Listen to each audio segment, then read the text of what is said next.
Story 1. The Crawlspace Stranger. It happened in the fall of 2018, in the quiet lakeside town of Gray Willow, Oregon. 12-year-old Ellie Navarro had always been a light sleeper. She lived with her father, Luis, in a modest two-story home that overlooked dense pine woods and the misty shores of Lake Grendel.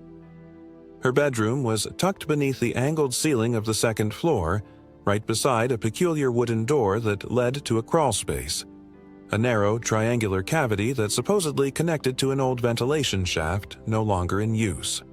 The door to the crawlspace had no lock, just a brass handle tarnished with time. Ellie never liked that door. Even during the day, it gave off a stale, metallic smell like wet pennies and mold. Her father had told her not to worry. "Just old wood and insulation," he'd say. "Nothing's in there but dust bunnies." But things started getting strange around early October. It began with her things going missing. Socks, a favorite notebook, even a stuffed animal that had been with her since preschool. Ellie assumed it was her own forgetfulness, or maybe the dryer was just eating things again.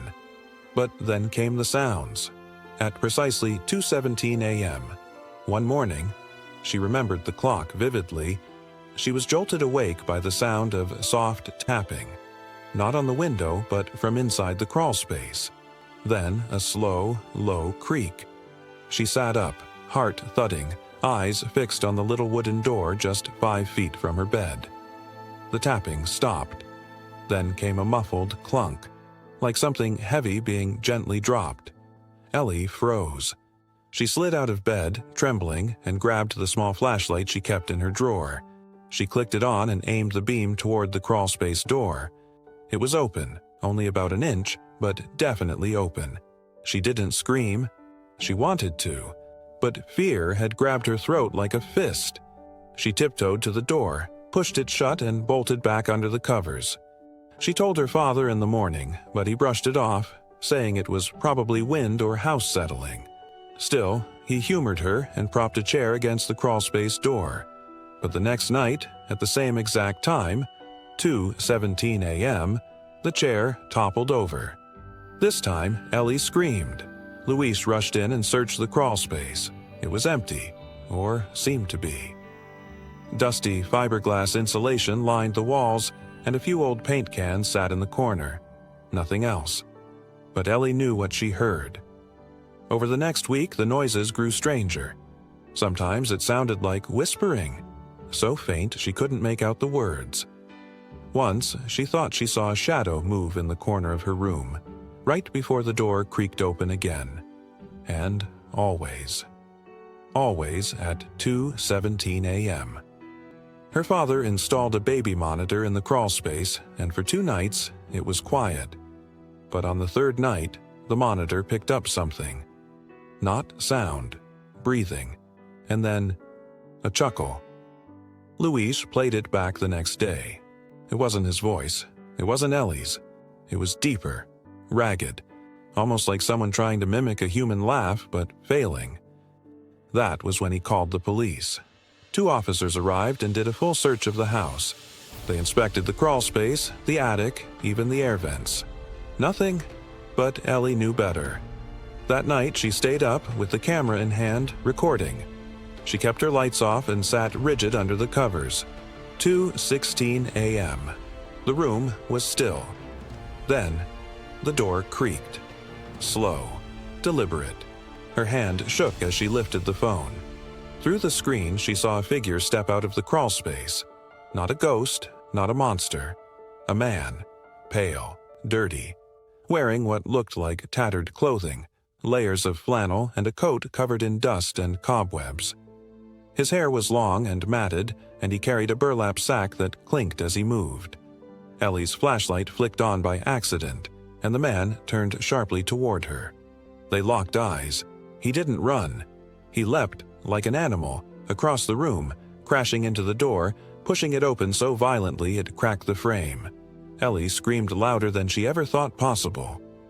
Luis was already halfway up the stairs when the intruder bolted down and out the back door, disappearing into the forest behind the house.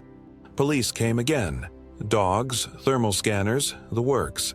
They found signs of someone living in the attic. Nestled in the insulation was a sleeping bag, a stash of food wrappers, and dozens of Ellie's missing belongings. But the man was never found. Even more disturbing, among the items was a notebook that didn't belong to Ellie. Inside were strange sketches, childlike drawings of her bedroom, her sleeping, her brushing her teeth. Some pages had dates. The earliest entry, April 12th, 2017. April 12th, 2017. He had been there for over a year. Ellie and her father moved the following week. The new tenants, they gutted the crawl space and sealed it completely. But locals say, even now, sometimes at 2:17 a.m., if you stand by the tree line behind the house, you can hear whispering, and sometimes breathing. Story 2. The Melody in Room 306.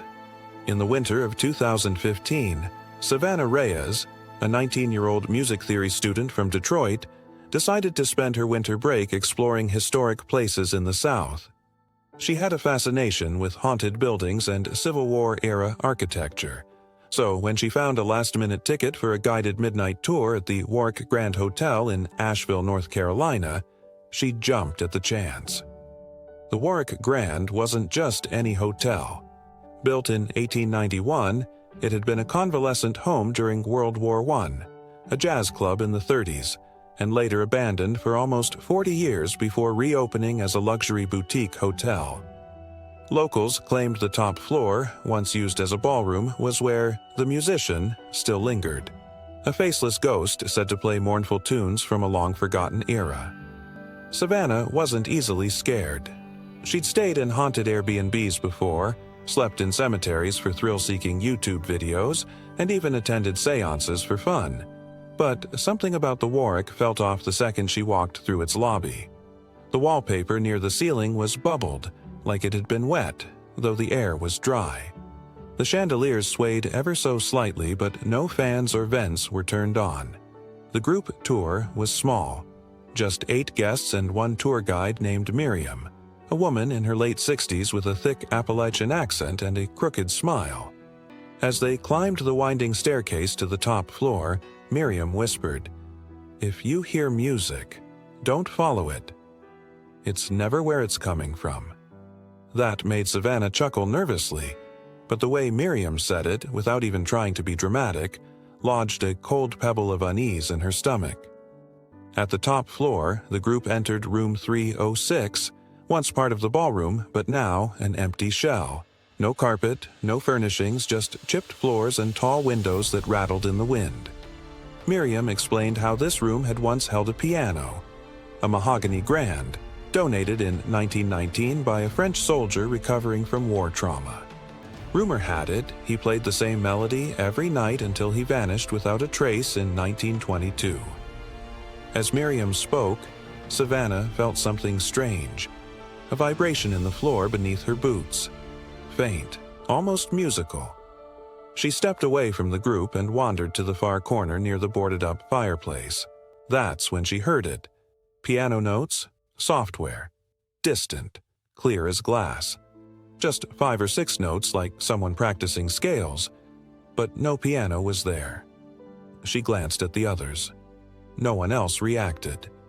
Then, from behind her, a whisper. D. F.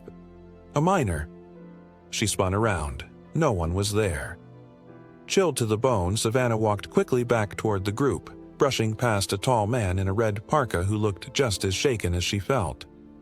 Their eyes met, wide, questioning, and in that moment, she knew.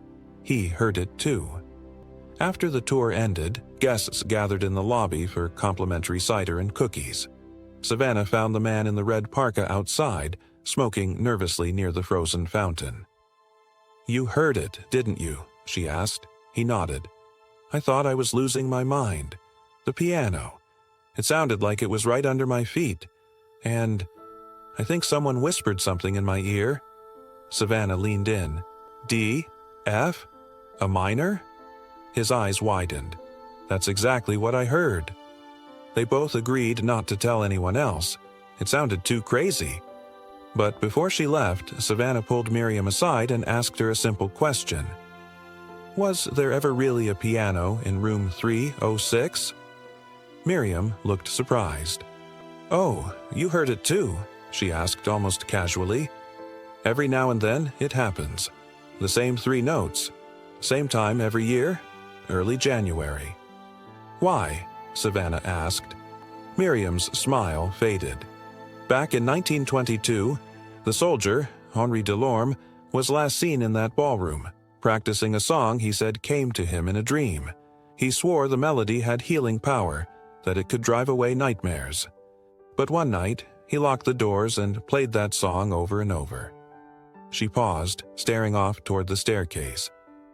The staff found his clothes folded neatly on the piano bench, but the keys were still moving, and that melody, it never stopped.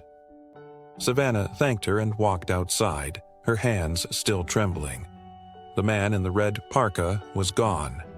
That night, she couldn't sleep. In her room at a nearby motel, she replayed the events in her head, over and over. At exactly 3:06 a.m., her phone buzzed. Unknown number. She answered. No voice, just piano notes. 3 of them. D, F, a minor. The call ended. Her phone glitched and powered off. She threw it across the room. The next morning, she checked the guest registry from the hotel website. There was no one else on her tour registered under the description of the man in the red parka. No name, no payment. Nothing. To this day, Savannah doesn't know whether she experienced a ghost or became part of the music herself. But every January 4th, without fail, she receives that same call. And each year, the melody gets longer. Story 3. The Man on the Bridge. In the autumn of 1997, a 22-year-old Eliza Monroe, a photography student from Eugene, Oregon, and her friend Harper Lynn, a Korean-American art major, took a weekend trip to northern Washington. They had a shared love for abandoned places and eerie landscapes, perfect subjects for their dark, moody art portfolios. That Saturday night, around 11:40 p.m., they decided to hike a short trail near the edge of Braylock Gorge, a quiet, forested area known for its narrow footbridge and mist-covered cliffs. It was cold, the wind sharp, and clouds hung low like bruises in the sky. The trail was supposed to be a 20-minute loop, but they took their time, letting Eliza snap black and white photos of dead trees and Harper sketch the moonlit rock formations in her journal. They were halfway across the old wooden footbridge when they saw him. A tall man in dark clothing, standing completely still on the far side, leaning slightly against the railing. His head was bowed, almost like he was listening to the rushing river below. Eliza raised her camera instinctively. The lens clicked. The flash flickered. The man didn't move. Harper grabbed her wrist. "Don't," she whispered. "Something feels wrong." Eliza shrugged. "He's just a guy." But as they walked closer, the air grew colder. A foul, metallic smell drifted on the wind, like rust and wet earth. As they stepped off the bridge, the man turned and looked at them. His face was long, pale. His eyes were unreadable, empty, like he wasn't looking at them, but through them. "Evening," he said softly. Eliza replied with a quick, "Hi," already uneasy. Harper didn't speak at all. The man's lips twitched, not quite a smile. "You two be safe. There's something out here tonight." And with that, he walked past them, into the fog, disappearing down the trail. They didn't hear his footsteps on the wooden planks, not even once. Harper said, "I don't like this. Let's get out of here." Eliza nodded, suddenly eager to leave. They rushed back to the trailhead, hearts pounding for no clear reason. When they got to the car, Harper locked the doors immediately. As they pulled away, they saw a flash of movement behind the trees. A figure, possibly the same man, standing unnaturally still, watching them. That night, neither of them slept well. They didn't talk much about what happened. There was nothing technically wrong, no scream, no threat.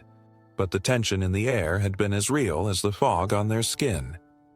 2 days later, the local news broke a horrific story. A woman's body had been found near Braylock Gorge, barely concealed beneath brush off the side of the trail, just a few hundred feet from the footbridge. She had been reported missing a week earlier. Her injuries were brutal, methodical, and eerily similar to those of victims from a string of unsolved cases stretching across 3 states. What chilled Eliza and Harper to the bone wasn't just the murder. It was the timeline. The medical examiner estimated time of death around 11:15 p.m., less than 30 minutes before they encountered the man on the bridge. For years, they carried the memory quietly. Eliza developed the photo she had taken of the man that night, but the image came out oddly warped. The figure on the bridge almost blurred, as if moving in a way the camera couldn't catch. Then, in 2002, Harper called Eliza in the middle of the night. "You need to turn on Channel 7. Right now." A true crime special was airing. It was an interview with a newly apprehended serial killer named Caleb Merrow, a charming, soft-spoken man with dark eyes and a history of near misses with authorities. He had operated under different aliases for years, slipping through jurisdictions and blending into the shadows. At one point, the interviewer asked him, "Was there ever a time you thought you were going to be caught?" Caleb smiled faintly. "There was this one night in Washington, Braylock Gorge. I'd just finished cleaning up. I was walking back toward the trail when I saw these 2 girls. Art kids, I think. One had a camera. I stood still and prayed they'd keep walking, but they came right up to me." He laughed lightly, almost fondly. "I told them to be safe. I was soaked in blood under my coat. If either of them had gotten close enough, I don't know. That's probably the closest I've ever been to being caught." Eliza froze. Harper's voice trembled through the phone. "It was him. That's the man we saw." Later investigations confirmed it. Caleb Merrow had been in that region. The victim's DNA matched others across multiple states.